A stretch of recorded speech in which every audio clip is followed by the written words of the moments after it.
Ребята,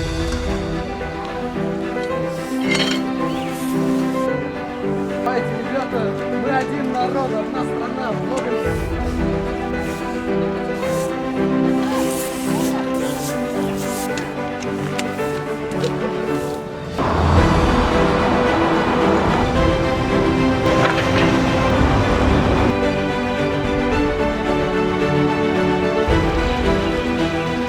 Dolzarb 3 kunlik xayriya ishlari olib borish jarayonida bugun Azamat mahallada bo'lib o'tayotgan hasharda D. Mendeleyev nomidagi Rossiya kimyo texnologiya universitetining Toshkent shahridagi filialining talabalari o'zlarining tashabbuslari bilan chiqib faol ishtirok etdi. Bizning talabalarimiz juda ham kayfiyati a'lo darajada, chunki shunaqa hasharlar bo'lib tursa, mahallamiz obod bo'lishiga o'z hissalarini qo'shayotganlaridan bular mamnun.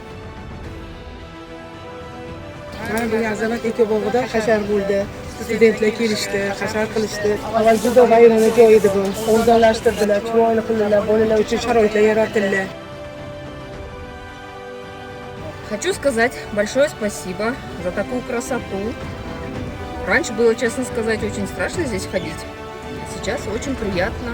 И вечером не страшно возвращаться домой. Очень красиво. Огромное спасибо. Mana bizning mahallamizda dolzarb 30 kunlik obodonlanish ishlari amalga oshirilmoqda.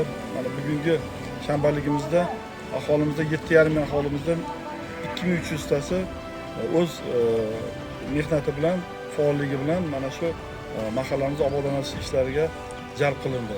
Shu bilan bir qatorda bizning mahallamizda joylashgan Mendeleyev nomli universitet studentlari, aholi va qo'shni mana Qibray tumanidagi aholi ham faol qatnashdi.